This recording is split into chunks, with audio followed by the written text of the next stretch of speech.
Me conte. O que vamos Gente, falar que hoje? maravilha! Estamos aqui com o Eduardo Coraça, um amigo queridíssimo, uma pessoa muito divertida, um ser humano maravilhoso e uma pessoa que você precisa conhecer na sua vida e aprender muito com ele, porque ele é um nutricionista raríssimo, né? Ele é praticante do crudivorismo vegano há 13 anos, né, Coraça? 13 anos agora em dezembro, meu aniversário. E, e assim, viveu a É, transformação. quando eu comecei em dezembro, eu não sabia muito o que eu estava fazendo, né? Aí eu posso dizer que eu realmente comecei a saber em fevereiro, que aí seria os 13 anos de frugivorismo. No início eu cometi vários erros. O terapia e o biochip tinham acabado de fechar quando eu descobri, né? Porque ia só até início de dezembro, aí não tinha mais aula, aí eu não tinha para onde ir, aí eu comecei a aprender meio que pela internet. Manda Pois ver. é, né, a primeira conversa era, a gente tinha pensado em focar em sustentabilidade e frugivorismo, né? Porque eu tenho você tem várias palestras, vários temas que eu adoro, sabe? Esse é um que eu gosto muito. Quando você me falou daquela questão das árvores, das frutas, eu preciso que você fale isso para as pessoas. E aí, quando eu Sim, estava claro. vendo você falar do mito da proteína, eu acho que a gente precisa dividir, né? Vai ter que dividir os assuntos, uma para cada live.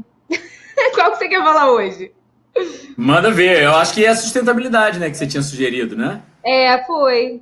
Por causa da semana passada a gente recebeu o Rogério Rocco, que é uma pessoa assim, um cara incrível, um advogado ambientalista, estava viajando, com certeza você não pôde ver, mas assim, uma visão muito ampla, muito profunda da questão ambiental e fez uma relação aqui pra gente muito interessante com o consumo da carne e a degradação e a questão da água, sabe? Então a gente está bem nessa frequência. Então, quando a gente conversou da outra vez sobre foi uma das últimas perguntas que eu fiz na última live que você teve aqui, né? Quando eu perguntei assim, Coraça, e aí? A questão ambiental. Quando você começou a falar do frugivorismo e a biodiversidade, eu falei, caraca, tem uma aula inteira aí, cara. Né? Porque, como a gente viu aqui na semana passada, esses hábitos que a gente tem hoje, né? O Vale do Paraíba acabou no café com leite e pão com manteiga, né? Porque, assim, a degradação que foi por causa do açúcar, do café, né? Depois do gado, a gente, naquele livro Sopro de Devastação do professor Pádua, ele relata isso com uma riqueza absoluta, né? Eu estudei com ele na FGV, quando eu fiz gestão ambiental. E então a gente sabe, né, que a questão, a gente sabe, mas a gente não, como você diz, né, falta educação às pessoas no sentido de informação, né? Eu acho muito forte essa sua fala, né? Uma questão, sempre uma questão da educação. E quanto a gente não é informado do quanto dos impactos que causam a escolha os nossos hábitos alimentares, né? Então eu queria que você falasse um É, pouco sobre isso, que você está aqui para você falar, e não eu, estou aqui para ouvir, que eu adoro quando você fala disso. Disso também. grato, Hashtag grato. pão do coraça. Vamos botar aí. Fico feliz, feliz, Ju. Meu intuito há 13 anos atrás, quando eu descobri isso, me expus a isso, foi realmente ajudar, porque eu vi que eu consegui entender e consegui me curar, e o jejum e a dieta e a facilidade com o inglês me levaram a acumular o conhecimento. Eu falei, pô, para eu ensinar, para eu conseguir disseminar isso, eu preciso acumular muito conhecimento. E foi o que eu fui fazendo ao longo desses 13 anos, né? E o estilo de vida higienista facilita a neurogênese e neuroproteção, né? Ou seja, formação de novos neurônios e a proteção dos mesmos. Então eu fui aprendendo de uma forma muito mais acelerada e muito mais fácil e retendo conhecimento.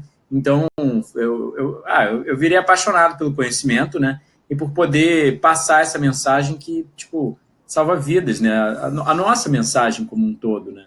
Mas eu, como ex-professor de inglês, eu pude ter acesso aos artigos médicos científicos, a Faculdade de Nutrição também ajudou a compreender a terminologia, e agora a minha meta é realmente disseminar isso para as massas. Então, eu fico grato de você gostar de me ouvir, que mostra que talvez eu esteja fazendo um trabalho bom. Com Então certeza vamos lá. você também. Então eu vou te dizer isso, você está fazendo um trabalho muito bom, tá? Obrigado, obrigado. Faz a diferença ouvir que motiva a gente a continuar. Então Bom, tá bom, vou falar mais vezes, te mandar uma mensagem de vez em quando. o que acontece? Eu, quando comecei há 13 anos atrás, eu realmente só estava pensando na minha cura, né? Eu estava pensando no meu corpo, na minha saúde, e eu não entendia, né? Não tinha compreensão do todo o quanto isso envolve inúmeros fatores de toda a nossa sociedade, né? Então a gente vai começar pelos mais simples, né? A gente sabe que tem até mesmo acho que lavar calçada em São Paulo com a água aberta, assim, já tem multa, né? Então, por causa da questão do equilíbrio hídrico. E a gente sabe que o planeta está possivelmente indo passar por uma crise de água, mas é porque, como o próprio Ernest Gosch fala, água se planta. Porque a frutífera, ela puxa a água do fundo do solo, né? E joga para cima, joga na nuvem. Então, as florestas, elas são responsáveis pelo equilíbrio hídrico, como a gente chama, né? Fazer a circulação da água para cima e para baixo, para cima e para baixo.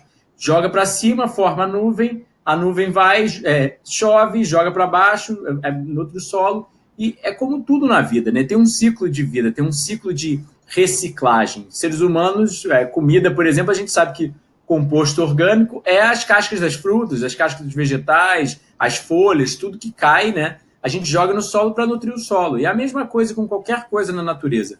É um lindo ciclo de reciclagem, né? Então, a reciclagem da água depende das árvores. E o que a gente precisa? São 8 bilhões de pessoas. Então, a gente não quer plantar só qualquer tipo de árvore. A gente quer plantar frutíferas. Até pelo fato que, se somos primatas antropóides, ou seja, se somos feitos para o consumo de frutas, como foi durante 8 milhões de anos, muita gente vem me debater. O pessoal, às vezes, do mundo crudívoro, que é contra a fruta, né? Vem debater, mas não tem fruta assim na natureza, e por isso como que a gente ia sobreviver comendo fruta na natureza? Fala, olha, como que você acha que qualquer primata sobreviveu até o presente momento há 40 milhões de anos? É óbvio, se tem um animal comendo a fruta, tem um animal plantando a fruta. Se nenhum animal come a fruta, nenhum animal replanta a fruta. Se não tem fruta por aí, é porque o ser humano está comendo pedaços de animais mortos, secreções mamárias de animais, comida industrializada, e obviamente a fruta sai R$10 no supermercado, enquanto um biscoitinho sai R$2. Entende? Aí a gente já entra em outro fator. A necessidade, a demanda é criada pela necessidade. Ou seja, desculpa, eu troquei as bolas. Mas o que eu quero dizer com isso? Se você consome chips, salgadinhos, cigarro, cerveja, vai ter mais no mercado de chips, salgadinhos, cerveja. Porque quanto mais você paga, mais produzem daquilo. Porque o dinheiro você compra na loja, a loja vai fazer um pedido novo daquela coisa que está faltando.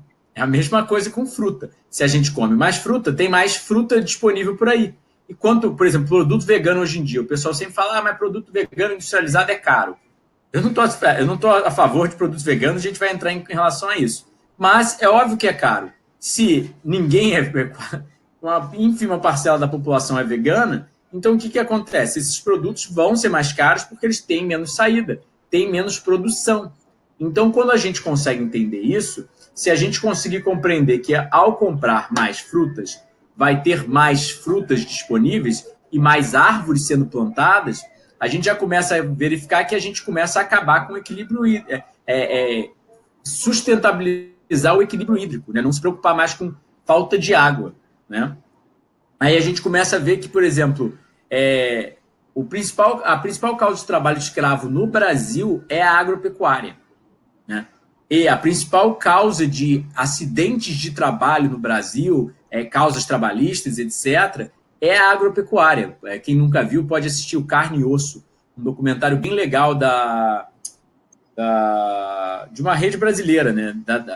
da Globo até, que foi um documentário antigo, mas mostra que, sabe, a agropecuária realmente não é uma coisa legal para os trabalhadores, né? Porque eles ficam o tempo inteiro fazendo aquele trabalho manual de desossar o frango, desossar a carne, e isso causa inúmeros acidentes de trabalho, né? Aí a gente vai... Bom, aí a gente começa a verificar que a questão econômica e social também é muito atrelada à alimentação todo. Por quê? Porque a fruta é tão cara e porque o alimento industrializado é tão barato. Por causa de subsídio governamental. Você pega, por exemplo,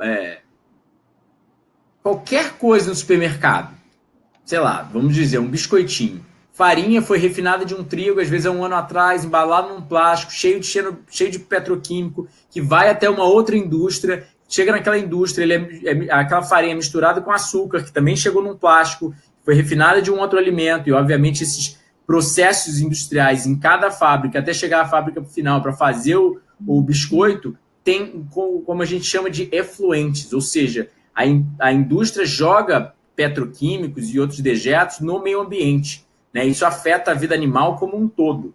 Né? Mas a gente, se mantendo ainda na questão econômica social, a gente começa a compreender que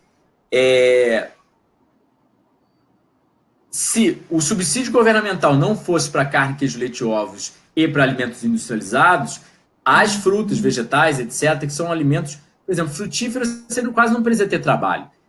Você planta uma frutífera, durante 70 anos, em média, ela vai ficar dando fruta ali. É só colher e mandar para o mercado. Mas não precisa embalar, não precisa fazer nada. Então, você começa a perceber que o trabalho para produzir esses alimentos é muito menor do que processar, industrializar e mandar vários tipos de ingredientes para a mesma fábrica, botar um monte de gente dentro de uma fábrica, produzindo um monte de dejeto, aí embalar em mais plástico depois que sai daquela fábrica. Então, assim, a produção de plástico, a produção de... a queima de combustível fóssil, a produção industrial que necessita de máquinas, necessita de combustível, luz, e, gasto de água. Tem um documentário até mostrando que as empresas de refrigerantes, por exemplo, destruíam os mananciais, né?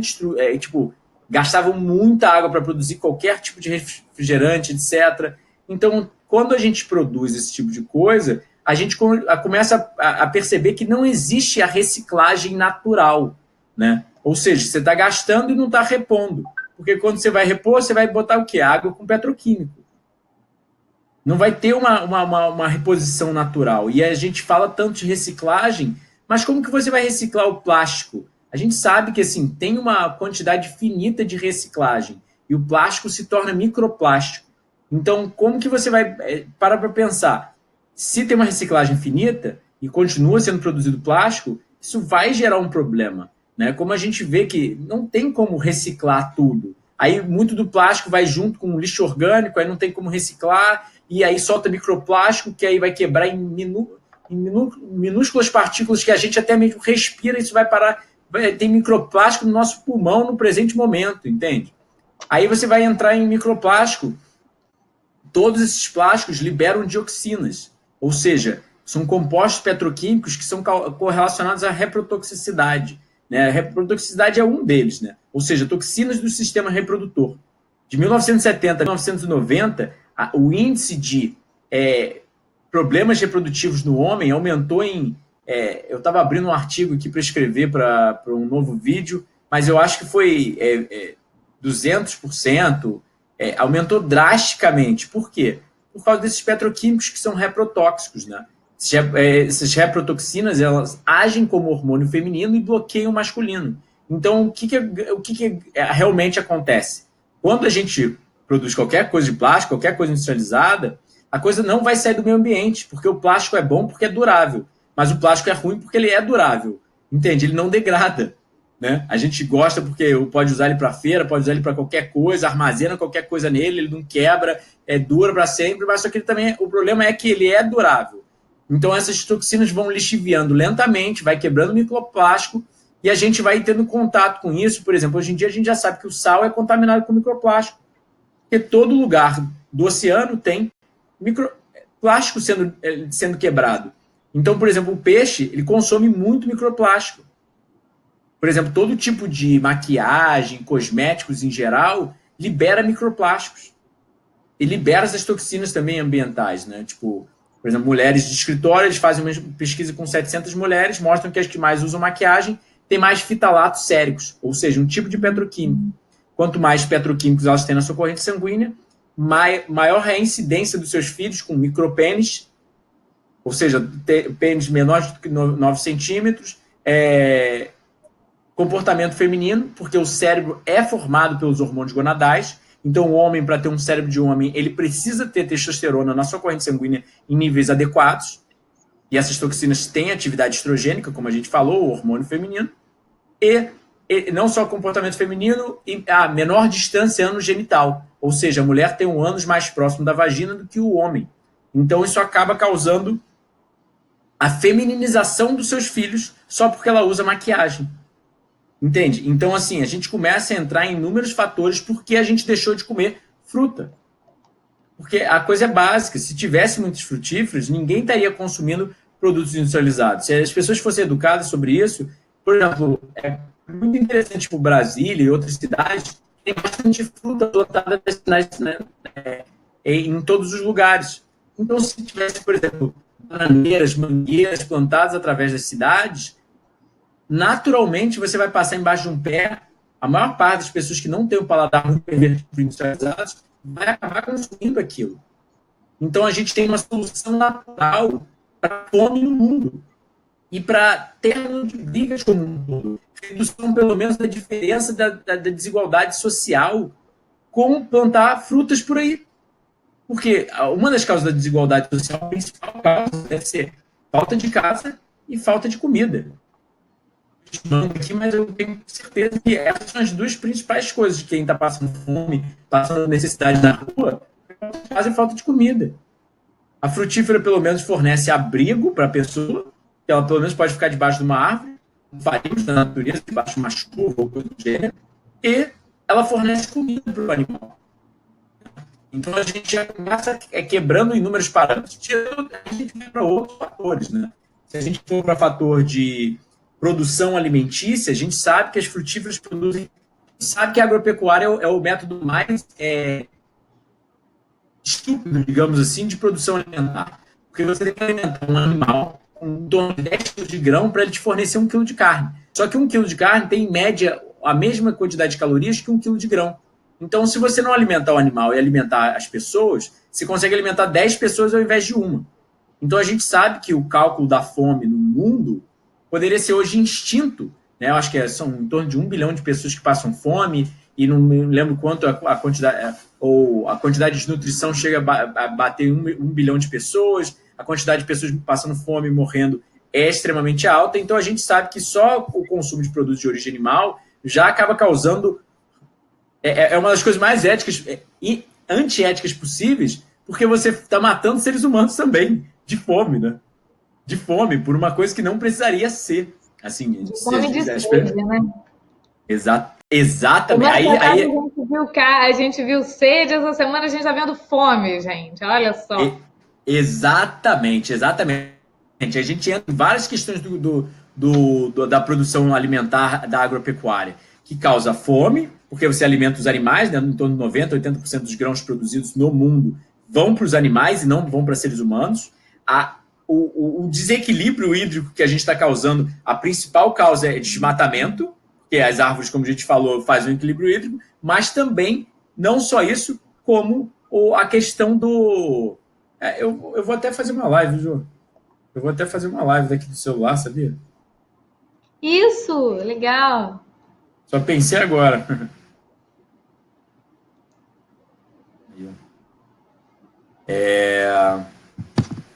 Vamos ver se eu consigo mudar. Aí foi. Eu tô falando aqui há meia hora e não pensei que a gente podia fazer uma live, né? Deixa eu ver como vai ficar melhor aqui. Aí. Então, vamos lá. Voltando. Então, a gente tem a questão da fome, por causa desse desequilíbrio de alimentar o animal com 10 kg de grão para 1 kg de carne, né? E, obviamente, a gente sabe que a carne não é um fator, não é um alimento necessário na nutrição humana, né? E, não sendo um alimento necessário na nutrição humana, acaba causando problemas de saúde, que a gente acaba investindo uma grande parcela do imposto que a gente paga na saúde humana. Então, comendo mais frutas, a gente teria menos gasto dos impostos, né, que a gente mesmo paga na área de saúde, na produção de hospitais, remédios, médicos e inúmeros outros profissionais, etc., a gente já teria uma redução drástica do nosso imposto sendo gasto aí. A gente poderia não só pagar menos imposto, ou ser revertido para outras coisas, como investimento na produção alimentar, que as frutas poderiam se tornar muito mais baratas, muito mais acessíveis, e assim reduzindo mais ainda as doenças crônicas e reduzindo mais ainda o gasto em saúde, né? E ainda fazendo uma autossustentabilidade em relação ao globo muito maior, né? Aí a gente entra em... Bom, vamos ver outro fator, que seria a questão da água. Se alimenta em torno, acho que para produzir 1 quilo de carne, você precisa de 15 mil litros de água. E a quantidade para alimentar uma frutífera, entende? É imensuravelmente menor, né? Aí você entra na produção de dejetos, como produção de agrotóxicos. Eu, por exemplo, tenho aqui 200 frutíferas e eu não preciso jogar agrotóxicos, porque as frutas crescem bem. A gente começou a produção de agrotóxicos por quê? Por causa da agropecuária. Então, você tem uma produção enorme de plástico para embalar os petroquímicos, você tem uma produção enorme de petroquímicos que vai parar no meio ambiente, porque a gente sabe que a absorção dos petroquímicos nas plantas é muito baixa, sei lá, eu acho que 99%, 98% vai parar no meio ambiente e 2% a planta pega. Entende? Então, tipo, o agrotóxico vai circular, vai afetar os animais na natureza, vai afetar a gente. A gente sabe que esses fatores que eu falei de reprotoxicidade são não só reprotóxicos, né? Mas eles têm atividade epigenética transgeracional. Então, o que acontece? Ou seja, muda a expressão do gene e isso é passado para a próxima geração. Então, se a gente está sendo exposto a isso agora, imagina daqui a 2, 3 gerações o quanto vai estar mudando nossa genética e o quanto vai estar afetando nossos filhos. Entende? Porque a gente sabe que a inseminação artificial hoje em dia se tornou uma coisa cada vez mais frequente e a probabilidade de engravidar, etc., ter uma gravidez saudável e ter um bebê saudável está cada vez mais descendo. Síndromes, crianças nascendo com síndromes, com autismo, com diabetes tipo 1, doenças cardiovasculares, cânceres, né, leucemia, por exemplo, são uma incidência cada vez mais alta. E isso a gente não pode achar que é por acaso.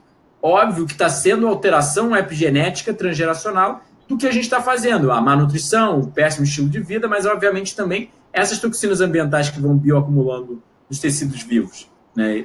Então, assim, você já entra em 3 causas que a agropecuária prejudica e 3 causas que as frutas poderiam ajudar. Porque a fruta já vem bioembalada, você não precisa de plástico, né? Então, assim, e a embalagem ainda nutre o solo, né? E aí a frutífera auxilia o equilíbrio hídrico, ela cria o microclima, protegendo o meio ambiente, né? Reduzindo o aquecimento global. As árvores também fazem a ciclagem do gás carbônio em oxigênio, né? Então,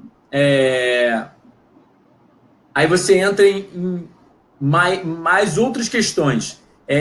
Redução da queima de combustíveis fósseis, que você tem que levar o agrotóxico até o local, ou esprear ele com um avião, ou os trabalhadores ali estão sendo expostos demasiadamente ao agrotóxico porque eles estão no campo espreando, né? A gente já tem civilizações do Nordeste que os filhos, acho que mais de 25% dos filhos nascem com micropênis, criptorquia ou hipospadia. São malformações do sistema reprodutor que a criança vai crescer incapaz de reproduzir, vai chegar na fase adulta, não tem como reproduzir e a raça morre. Entende? Então, isso é um fator muito importante. Aí a gente entra em outros fatores, por exemplo, a frutífera ela cresce em 3D e não 2D.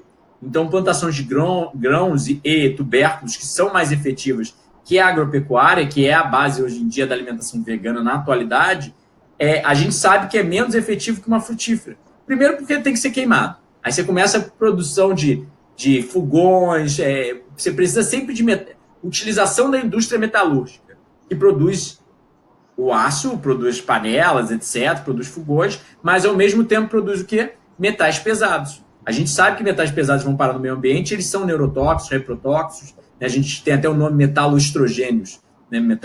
Metalostrógenos, porque eles têm atividade também estrogênica, como essas dioxinas que são os petroquímicos. Então a gente entra com a indústria metalúrgica, a indústria petroquímica, para produzir todas as coisas que a gente tem hoje de processamento de alimentos, né? Mas só que com fruta, a gente reduziria isso drasticamente. Você vai vendo todos os pontos da sustentabilidade global como um todo seriam extremamente sustentáveis, muito mais sustentáveis com uma fruticultura, né? E aí você pega, por exemplo, a frutífera, ela não só faz o equilíbrio hídrico, ela fornece casa e comida para os animais, ela auxilia a biodiversidade, como inúmeras espécies comem frutas. Você pega um cavalo, ele é feito para grama, mas ele também come fruta. Então, assim, você tem várias outras questões do gênero. Né? Aí você entra em... A frutífera está produzindo comida em 3D, ao invés de 2D. Ou seja, ela produz comida para cima também, e não só para os lados. Então, você tem menos espaço e mais comida. Né? Você tem macieiras anciãs, que, ou seja, ela não precisa ser replantada a todo ano, a toda colheita como um grão. Ela é anciã de 100 anos. Uau. Produzindo toneladas de maçã ao ano. Entende? Sim. Então, tipo assim, é lindo a coisa. Porque você vai pensar numa jaca, por exemplo, uma jaca pode chegar a 35 quilos. Cada jaca vai ter, em média, umas 60 sementes dentro. E é uma biofábrica, porque 60 jacas caem no chão, fornecendo 30, 20 quilos de comida, que alimenta uma família inteira por um dia. Não só isso, como ela vai pode produzir mais 60 árvores. E isso é uma coisa tão exponencial que as pessoas falam, mas não tem fruta por aí. Cara, é a coisa mais estúpida não ter fruta por aí. É culpa nossa. É porque as pessoas estão morando em espaços concretados, Coraça. Exatamente. Casa tem fruta. Aqui na esquina, aqui na minha casa tem 3 pés de fruta, na esquina tem uma jaqueira, na outra tem um abacateiro, tem uma bananeira. Não, aqui agora tem mais, já tem 5 pés de fruta. Então, assim, fora as outras árvores. Não tem porque a galera tá morando no concreto. É questão do estilo de vida, uma coisa atrás da outra. Né? Nossa, dona Analia está crescendo. Vou botar e tirar o pessoal da live a ouvir você também, Ju. Não, é isso. Só porque as pessoas falam, não tem fruta por aí. Ah, olá! Elas estão dizendo não tem fruta por aí porque não estão vendo as frutas nos espaços urbanos concretados, né? Sim, exatamente. É porque elas estão vivendo muito longe da natureza, né? É óbvio, primatas são simbiontes das frutas, foram durante dezenas de milhões de anos, entende? Não tem como a gente ser simbionte de outra coisa, a gente não come néctar, entende? Você não vai conseguir chupar uma flor pelo néctar dela, isso é coisa de inseto. Você não vai conseguir comer um tubérculo na natureza, isso é coisa de porcos. Cada tipo de espécie é tipo de um simbionte de uma planta. E, obviamente, o equilíbrio biológico de qualquer tipo de ecossistema depende daquelas bases características, entende? Você não vai ter um equilíbrio biológico, sendo que o animal é feito todo de anatomia, fisiologia, bioquímica para aquele tipo de sistema. Quando você começa a tentar mudar um equilíbrio biológico de milhões de anos com industrialização, entende? Não evolução do genoma humano, do genoma da planta, você causa destruição, entende? É desequilíbrio, não existe, isso é biologia, sabe? Os seres humanos vão continuar se destruindo a cada vez mais que a gente tenta quebrar as leis da natureza, entende? Elas não podem ser quebradas, elas podem ser demonstradas. Pula de um prédio, você vai demonstrar a lei da gravidade, você não vai quebrar ela, entende? A lei da gravidade vai continuar acontecendo, queira você ou não, entende? Chega a ser ridículo o conceito de que a gente consegue quebrar a lei da gravidade, que é conseguir alterar ela. E da mesma forma, a gente não vai alterar esse equilíbrio da simbiose com as frutíferas. Se tem mais macaco na floresta, precisa de mais frutífera. Anda lado a lado, entende? Tem aquele lance, né, de que nós somos o único mamífero, aliás, o único animal não aquático que defeca na água que bebe. Se a gente estivesse comendo frutas e dando destino correto para as nossas fezes, né, Exatamente. Ia ter mais macaco, ia ter mais fruta, mas ia ter muito mais frutífera, né? A gente, assim, mais macacos, mais frutíferos, porque polinizaríamos mais, somos polinizadores naturais. Não enquanto a gente está colocando cocô dentro da água que a gente bebe, né? É muito doido esse bicho. É muito doido, é muito doido. Porque a gente defeca e urina em casa, né? Mas deveria ser na frutífera para ela produzir alimento mais nutritivo para a gente. Eu concordo, são inúmeros fatores que causam um desequilíbrio imensurável, né? Por exemplo, a gente vive dentro de casa sabendo que o contato com plantas produz inúmeros efeitos fisiológicos necessários para a nossa saúde. Então a gente fica vendo concreto e não se interage com as plantas e prejudica a nossa fisiologia, a nossa saúde como um todo. E aí você entra em petroquímico, porque a parede é pintada com petroquímico, o cimento da sua casa, tudo é petroquímico. Por exemplo, crianças que têm mais contato com solo de PVC, aqueles tacos corridos, sabe? Aquelas placas que parecem um taco, parece uma folha de madeira, né? Mas não é de madeira, tem o dobro de incidência de autismo, doenças respiratórias e doenças alérgicas. Então, assim, o que as pessoas não entendem é que, tipo, é um absurdo. Como que você vai botar seu filho para ter o dobro de autismo, doença respiratória e alérgica? Né? É muito insensato. É muito insensato o que a gente tem feito, né? Mas, infelizmente, a gente já nasceu dentro dessa realidade sem informação, como você falou. Aí você vai falando de vários fatores, né? Essa questão do equilíbrio hídrico, a questão da produção alimentar, a questão do subsídio governamental, que acaba prejudicando, né? Fruta acaba sendo muito mais caro, comida industrializada e proteína animal sendo muito mais barato, né? Um ativista vegano, um dos primeiros ativistas veganos dos Estados Unidos, que foi o John Robbins, ele calculou que um hambúrguer, ao invés de ser 80 cents, deveria ser em torno de $30, se incluísse tirasse subsídios governamentais, incluísse os danos ambientais, etc. Então, assim, a gente sabe que tem muita coisa errada acontecendo, né? Então, aí a gente entra também em outra questão que eu gosto de abordar muito no meio vegano, é que quando a gente consome grãos da monocultura, a gente acaba, auxiliando o fazendeiro a plantar mais grãos. Por que ele está plantando grãos em monocultura? Porque ele quer plantar soja, porque engorda gado. É hiperproteica e hipercalórica. Então ele paga R$1 no quilo da soja, porque a gente sabe que comprar em atacado é melhor que comprar em avarejo. Tudo sai mais barato quando você compra em grandes quantidades. Só que aí quando a gente compra em avarejo o quilo da soja, o quilo do grão em geral, você já vai pagar em torno de R$5 a R$10. Aí quando você vai fazer a matemática, você vai ver inúmeros outros fatores. Por exemplo, para você levar um grão para o mercado, você tem que levar embalado em plástico. Já mais plástico.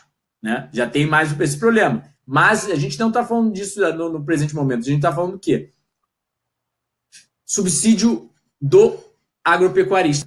Ele está plantando para engordar gado. O que sobra da produção, eles escoam no público. Aí por isso que tem carne de soja, leite de soja, queijo de soja, tudo produzido industrializado vegano, é que nem o que eles fazem. Eles usam até a pata do boi. Até a tripa do boi. A pata do boi vira mocotó, a tripa do boi vira corda de raquete de tênis. Eles usam todo o animal. Eles não deixam jogar nada fora. Por que a gente usa tanto couro hoje em dia? Porque mata muita vaca. E o couro está ali disponível. Entende? Aí acaba sendo uma coisa extremamente comum no comércio. Né? Hoje em dia, a nossa roupa é feita de poliéster. Ou seja, a nossa roupa é feita de petroquímico. É um absurdo você parar para pensar que a gente sabe que petroquímicos são cancerígenos, mutagênicos, tem inúmeros fatores. Como que estão deixando a nossa roupa ser feita de petroquímico? O que a gente veste, bota no corpo, bota colado no nosso sistema reprodutor. Se é reprotóxico, a gente sabe. Isso passa para a corrente sanguínea. Entende? É um absurdo, mas aí você está... Por isso que eu falo para o meio vegano. Eu sou contra grãos, fato. Tá? É comida de outra espécie. Se a gente fosse comer, eu acho que a gente comeria algumas leguminosas da natureza, frescas, de feijão de corda, ervilha, etc. Ervilha, eu comecei a pensar mais nisso, sabe, Coraça, que você fala sobre os grãos. E aí eu fiquei pensando assim, eu caminhando na horta e vendo os grãos. Eu falei, não, quando eu encontrar Coração, eu vou dizer, eu comeria ervilha se eu estivesse andando. e me encontrassem. Adoro ervilha. Mas tem outras que ia ser muito difícil, né? Abrir a cápsula do gergelim, até ia dar, mas não ia comer gergelim da forma que eu como. Né? Girassol eu não ia comer mesmo, porque ia dar um trabalho absurdo. Sim, eu adoro gergelim, por exemplo. Eu falo mal, mas eu adoro. Não é como, tipo, fazer um tahinizinho. Não, eu estava pensando mesmo na coisa da anatomia, sabe? Da anatomia e da planta, assim.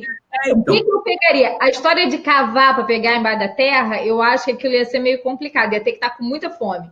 E também não é aquilo que você falou, não é saboroso.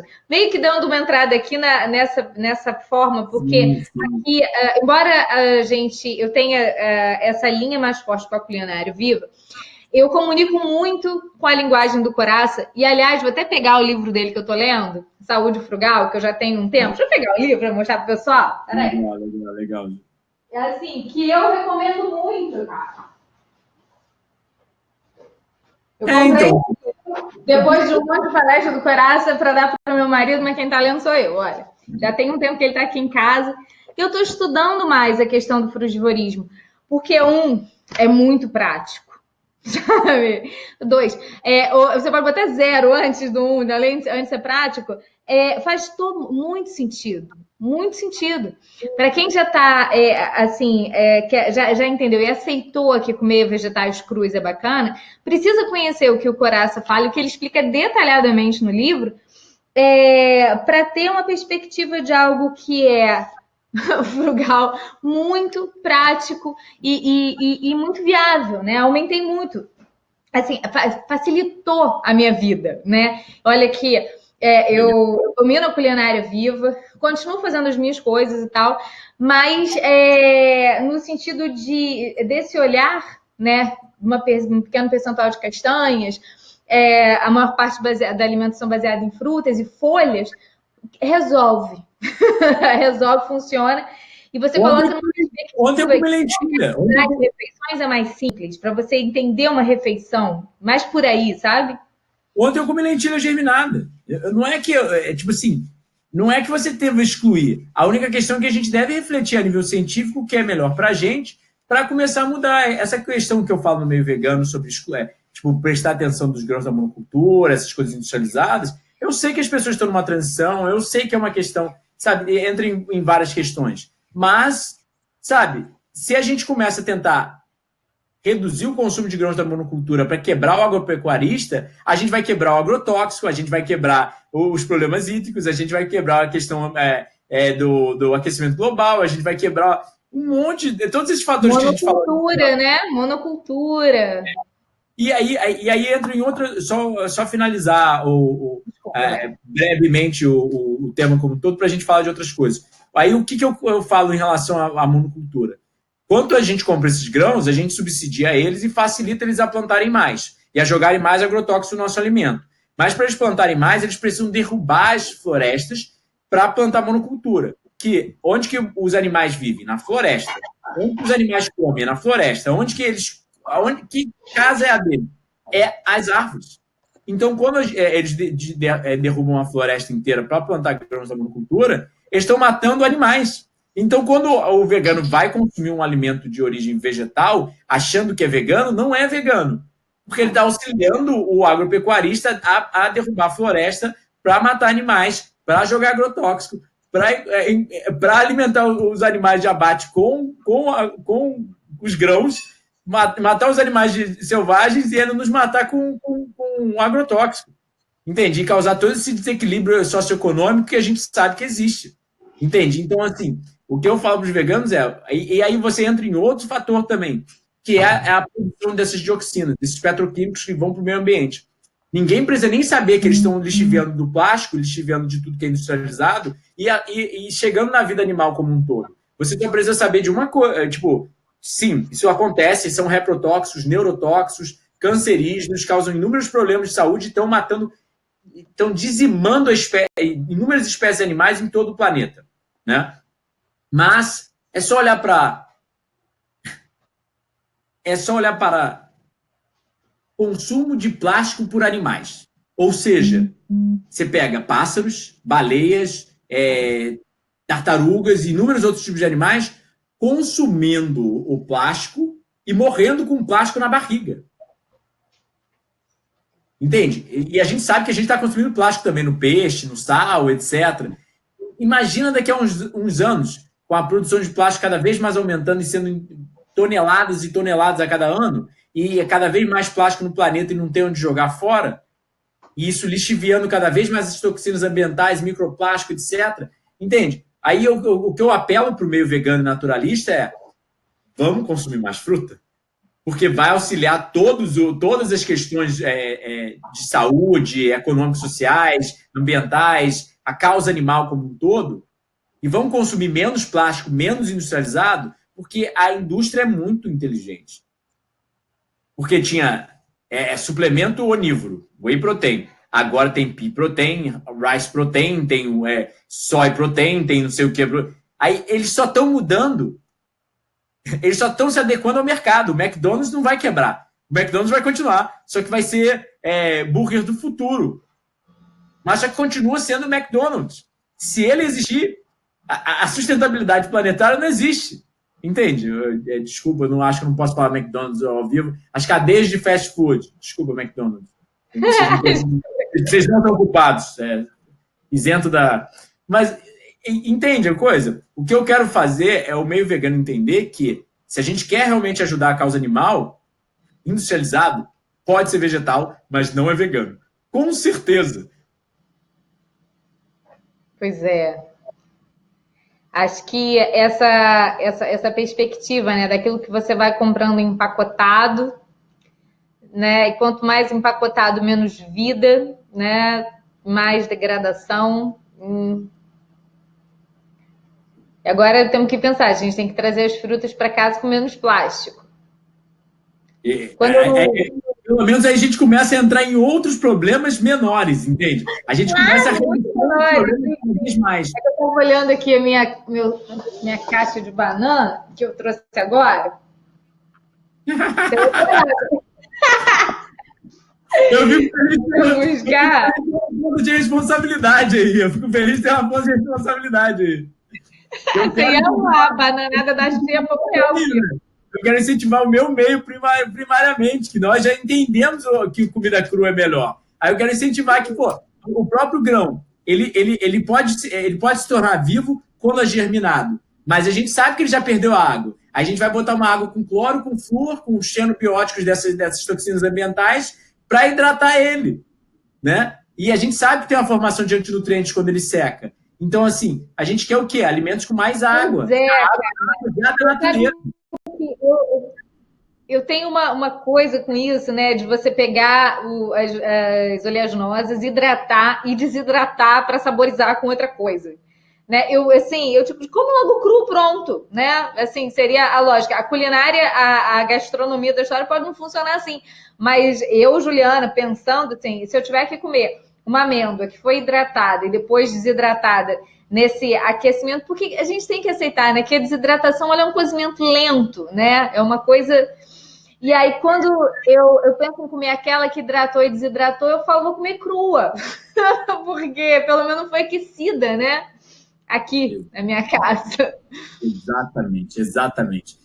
Mas aí tem aquela coisa, né? A gente tem que ajudar as pessoas. Eu fiz um curso online com grãos e leguminosos no vapor, entende? Eu me senti péssimo fazendo. Eu nunca mais tinha comido comida cozida em 13 anos. Me senti péssimo fazendo. Eu sou sensato, eu sou realista. Mas eu fiz. Eu estava falando com uma pessoa que estava gravando, com o Luan, um amigo que estava gravando, eu falava, cara, eu não vou desistir, cara, eu estou me sentindo muito mal. E eu fiquei pessimista. Mas só que o que acontece? A gente tem que ajudar as pessoas. É por isso que a gente entra na culinária, porque a gente quer passar, quer chegar até elas. Mas a gente também tem que reconhecer e falar, olha, vamos fazer uma transição, mas vamos pelo menos deixar isso para o final de semana, vamos deixar isso para aqui e ali. Vamos pelo menos começar a fazer a base da nossa dieta de alimento fresco, saindo da horta, por todas as questões, não só para a nossa saúde, mas pelos animais, pelo meio ambiente, pelas próximas gerações, por tudo que envolve, né?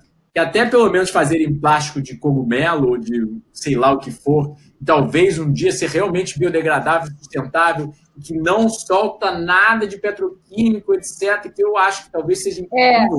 E não só, tipo assim, alivia a sua culpa porque vai desaparecer dentro d'água em 2 dias, sabe? Pelo amor.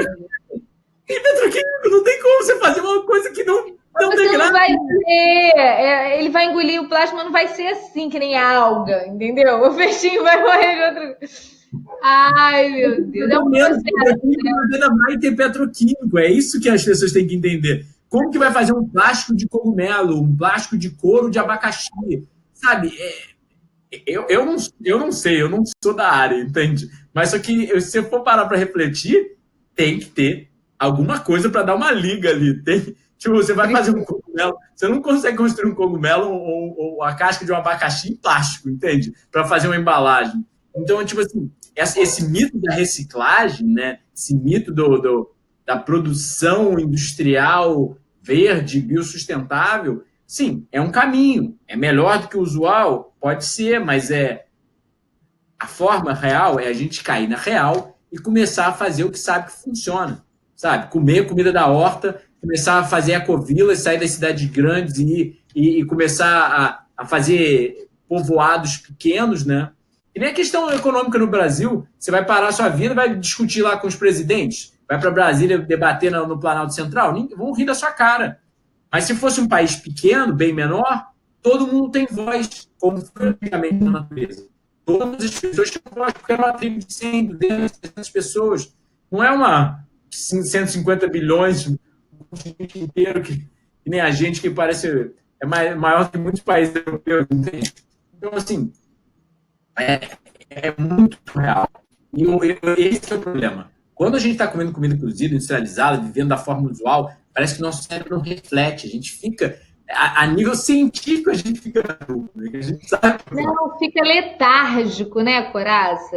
Eu falo porque eu já vivi várias vezes a experiência de ficar muito tempo sem comer comida cozida e depois comer, posso falar, do meu corpo é letargia, sabe? É uma sensação assim de, primeiro, de falta de energia física absoluta, sabe? E só de não ter energia física, o seu cérebro não vai processar nada, para você ser criativo e querer olhar para o seu quintal diferente ou considerar uma outra forma de viver, sabe? Porque você não está dando conta nem de ficar em pé por si mesmo, né? Porque aquela porcaria daquela que não tem nada. Não, desculpa, não é porcaria, mas assim, uma qualidade de alimento que não te nutre. E aí, acertei. E assim, e daí você parece que bate uma nuvem aqui, assim, sabe? E aquela nuvem faz você ficar letárgico, né? E a gente está vivendo isso. Talvez um dia, né, os nossos filhos e netos possam olhar para isso como um adoecimento, assim, como algo que era tão comum, mas era uma doença, uma questão de saúde pública que não era assim observado, né? Pode ser que a gente chegue nesse nível em algum momento. A famosa leucocitose digestiva, né, que em 1800 e pouco foi vista como natural. Que o cientista analisou as pessoas com comida cozida, ele analisou todo mundo e falou a leucocitose, o aumento de leucócitos, as células brancas que digeriam algo. Tá falhando. Tá falhando? Voltou? Voltou? Tá cortando. Som. Amanhã aí... amanhã eu vou ver o negócio. Não, eu busco. Deixa que eu vou. Amanhã você leva. Aí veio o Polchakov, que ganhou um prêmio Nobel, um médico, mostrou que a leucocitose digestiva só ocorria com comida cozida. Com comida crua não acontecia. Né? Que é o sistema imune sendo ligado e aumentando a quantidade de leucócitos das células de defesa em 4 vezes. Né? Ou seja, é uma coisa surreal, mas só que ninguém percebe que isso acontece com comida cozida. Obrigado, falando aqui. Aqui é som perfeito, então acho que deve ser aí, Ju. Não, deu só uma falhadinha, mas eu consegui entender. Mas foi assim, sabe quando fica a voz assim, sabe? Sim. Mas eu consegui entender. Para você ver como é bizarro, já foi visto como a leucocitose digestiva como um processo fisiológico. E até hoje já esqueceram isso, né? Caiu na literatura há 100 anos atrás um prêmio Nobel e ninguém mais fala disso, né? Agora, assim, é natural, né? Não, uma coisa que eu acho surreal é, assim, a pessoa que diz... Essa cultura que a gente tem, né? Eu vejo aqui em casa, come na mesa e cai ali no chão, né? Porque aqui não tem sofá, então cai no tapete de brincar no chão com as almofadas. Do tipo assim, comer e precisar descansar. E seria a lógica de você abastecer o seu carro e deixar ele paradinho 2 horas para ele poder assimilar a gasolina, né? Exato. Que não existe. Seria você abastecer, a lógica é você abastecer o seu carro e ele ficar funcionando melhor do que antes, quando ele estava sem gasolina. Né? A gente não, a gente come e aí sente, deu uma preguicinha boa, tá se lascando e tá achando gostoso, né? Algumas culturas isso é internalizado mesmo, né? Dormir depois da refeição, para poder o corpo se refazer do impacto que o alimento está causando nele. Socorro. Aí já entra em outras questões que a gente pode debater aí, como cronobiologia, ou seja, comer fora do horário, comer quando o corpo não tá pronto para digerir, absorver, assimilar, ou seja, comer quando você está doente, e hoje em dia todo mundo é meio que doente, né? E comer alimentos não adaptados à nossa espécie, que são muito mais difíceis para digerir, né? Você vê que você faz uma refeição de melancia, é muito mais difícil para digerir do que um prato de arroz, feijão, bife, batata frita. E comer de forma, pelo menos, no mínimo, sequencial uma refeição, né? Porque até mesmo a gente da alimentação crua, às vezes mistura muitos ingredientes na mesma refeição, né? Não come um por vez, né? Tipo, quando eu estou viajando, eu como só pepino, depois só tomate, depois só castanha, mas quando eu estou em casa, eu faço uma salada, né? E dependendo para onde você for, né? Você vai podendo ficar muito mais complexo, né? Não é só uma salada. Eu vou falar para vocês, Coraça faz altas comidas. Além dele trazer pra gente essa genialidade, que eu adoro ver o Coraça falar, é assim, cara, o retiro do Coraça é imperdível. Janeiro vai ter, né? Então, 2 vezes por ano, o Coraça recebe grupos lá no espaço dele, no Saúde Frugal. Eu já estive lá, quero voltar. Aliás, eu tô com tanta vontade de ir em janeiro. Legal. Sabe? Tô mesmo, vontade de ir, levar o Lucas. Sabe? A gente tem que rodar o retiro juntos, como a gente rodou também. Foi bem legal aquele. Pois é, nossa. E é impressionante a criatividade dele. Eu falo isso assim, eu tenho a minha criatividade, mas eu posso falar desse lugar que conhece a criatividade crudívora. Você é muito mais cozinheiro que eu, Ju. Nesse ponto aí, na culinária eu quebro o galho. Não quebra o galho, não. Você faz comida boa, cara. Tá vendo aquela pizza que a gente fez no retiro que a gente rodou junto? Nossa, eu mandei até a foto para você que eu fiquei com saudade. Eu acredito em mim, vale muito a pena. Obrigado. Perguntas e depois a gente podia falar. Já temos aí uma terceira. A gente tem o mito da proteína para a nossa próxima conversa. Acho que eu vou fazer assim uma live mensal com Coraça. Tá. Conforme a agenda dele, porque ele é muito andarilho. E a outra é sobre essa questão. A gente pode falar sobre leucocitose digestiva e coisas do tipo.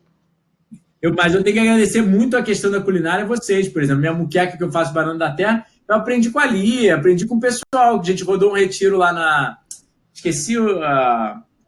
Me esqueci o nome dela, que ela tem um sítiozinho. Aí ela rodou alguns retiros lá, ela do Terapia também, ela rodou um retiro lá comigo, eles fizeram a muqueca de banana da terra, eu aprendo muito com vocês, o queijo que você fez aí na sua casa, que tem lá no canal, eu aprendi muito com vocês, daí a parte mais gourmet, eu só fui aprendendo e fui adaptando um pouquinho para o frugivorismo, né? Mas muito legal, porque veio nessa nova perspectiva, né, cara? Aquela torta gelada de banana, eu tô... meu Deus, hoje eu tava mexendo na minha forma ontem e falei, eu queria aquela torta do Coraça agora. Por exemplo, acho que foi o Zé Vivo, não me lembro quem desenvolveu o doce de leite, tâmara, mamão e abacate, por exemplo. Pô, eu aprendi isso tudo com vocês. Até hoje, tá no meu curso Doces que Alimentam, que, aliás, é muito inspirado nessa leitura, sabe? Vou dizer... Porque o que eu comecei a fazer? Depois do aniversário do Lucas e toda aquela história, eu comecei a colocar esse conceito muito forte aqui em casa, né? Que é assim, e na vida, e senti muito isso, porque o que o frugivorismo vai falar? Doces que alimentam, né? Baseado nas frutas e algumas castanhas. Então, tanto que hoje o trabalho que eu mais estou inspirada para fazer, e que agora a gente vai fazer, em breve vai até abrir novamente a inscrição, é para o curso Doces que Alimentam. Né, que tem e não mais como o último que eu fiz, que era muito baseado em castanhas, que é delicioso, são tortas incríveis, mas muito baseadas em oleaginosas, agora com uma mistura muito equilibrada, sabe, de frutas e algumas granolas frescas, alguns cremes, inclusive o doce de leite do Zé, né, que aí eu, enfim... que eu descobri que dá. Vai contigo, hein? Eu vou estar voltando, acho que de segunda ou terça-feira do Rio agora. Vou estar indo para um evento, etc. Se você não quer gravar, não, eu poderia parar e a gente gravar no canal. Vamos? Perfeito, Sim. então. Perfeito, então. Legal. Boa ideia. Vou parar aí, então, na volta. A gente vai falar isso pro WhatsApp. Bem, sua cama tá aqui. Pode até dormir aqui em casa. Agora tem o bebê ainda também, né? Que na última vez ele não tinha nascido. Não tinha. Mas mesmo assim, você pode ficar lá no quarto dele, não tem problema não, ele não sai do meu. Eu consigo desapegar. Sim. Mas Então ele adora os cremes de fruta, né? E assim, eu invisto muito nisso. Na creche do Lucas, que está com 1 ano e 7 meses, a comida é vegana, orgânica. É uma coisa que me faz valorizar muito essa escola, né? Essa iniciativa de paz que a gente está fazendo aqui. E em casa, à noite, eu fico muito oferecendo os cremes de fruta, que ele aceita melhor até do que as frutas em si, né? E aí, se botou uma corzinha meio caramelo, já nasce gostando de chocolate, essas crianças, né? Bota uma corzinha assim, mais caramelo, é ali que ele vai, sabe? Impressionante. Você não precisa nem dar que ele já nasce sabendo o que é. Mas vamos abrir para perguntas, Coraça, para a gente ir fechando? Tava te filmando aqui um pouquinho. A Milena aqui está dizendo que segue aí a Culinária Viva, que é a Juliana Malhardi, excelente educadora de alimentação viva, e agora cada vez mais um pezinho lá no frutivorismo, mas tem muitos cursos online, tem muita coisa legal, tem um canal do YouTube, tem o Instagram, ela tem um trabalho muito bem disseminado e muito consistente. Já está aí na área, o quê? Desde que eu comecei também, né, Ju? 13 anos aí, né? Desde 2006. É isso aí. Tem muito a ensinar. E, sinceramente, as pessoas têm que aprender com a gente, tipo, com quem está a longo prazo, entende? Quem está a longo prazo, caminhada, quanto mais você está, mais conhecimento você agrega e, né? Ó, já falaram aqui, gente, ela é maravilhosa. A gente já viu, né? A gente não é. Eu acho que a gente consegue ser mais razoável com as pessoas, a gente não é tão endurecido. O tempo faz isso, né? Faz a gente mais forte, mas faz também mais suave com o outro, né? Não é que tem que ser assim, a gente tem uma capacidade maior de empatia, de fazer com que o outro chegue naquilo que a gente. Aquilo que ele quer e que a gente está aqui para ajudar, né? Tô botando seu Insta aqui que estão perguntando qual é o Insta dela.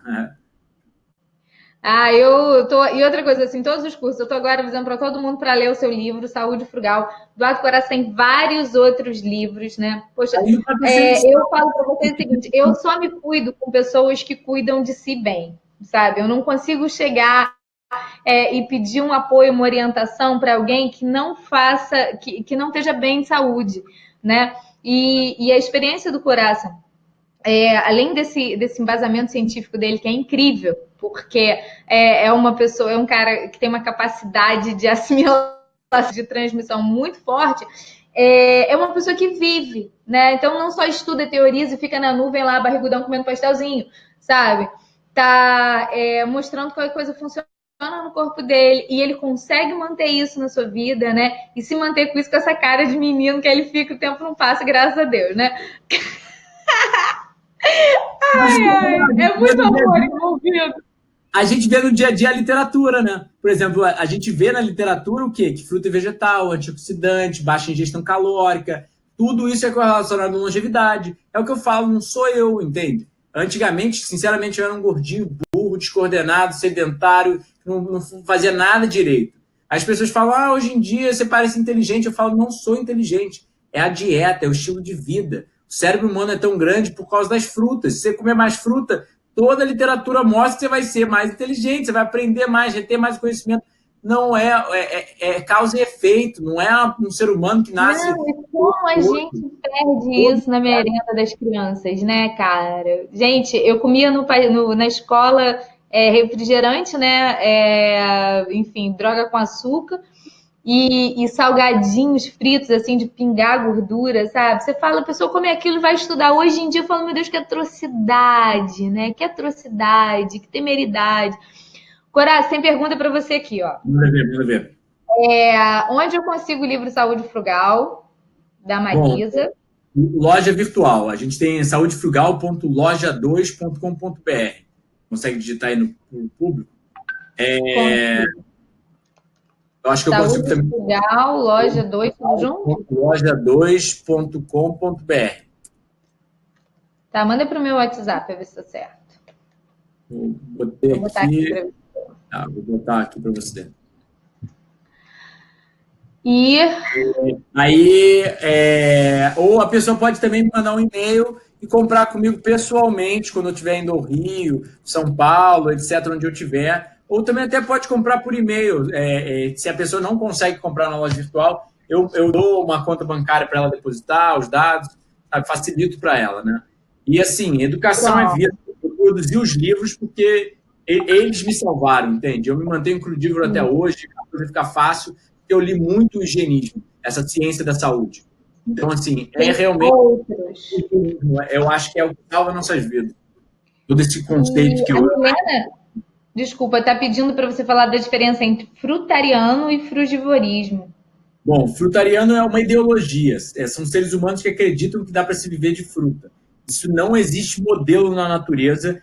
Vegetais são nutritivos, são fisiológicos a nós e a gente não precisa excluí-los. Não tem lógica alguma excluir vegetais se a gente sente vontade de vegetais numa dieta frugívora. Ou seja, a gente começa a viver de fruta, começa a perder o gosto, o desejo pelo gosto doce e começa a ficar com uma vontade enorme por salgados. Isso é um indício por necessidade de vegetais. Então, assim, as pessoas tentam levar as coisas aos extremos e não usando ciência, não usando bom senso. Então, eu não recomendo frutarianismo, eu recomendo frugivorismo, que é uma dieta onde a maior parte das calorias vem de fruta, mas a gente pode comer quase todo o resto, contanto que seja cru, gostoso, palatável, direto da planta. Eu como cogumelo, como ervilha, como até feijão de corda, como um monte de outras coisas. Mas, sim, fruta é a base da minha dieta. Até agora eu só comi fruta e brócolis, até o presente momento. Eu vou malhar agora e depois vou jantar. É isso, cheio de energia. E eu acho que é muito importante, sabe? Essa coisa que o Coraça traz pra gente, que é único, sabe?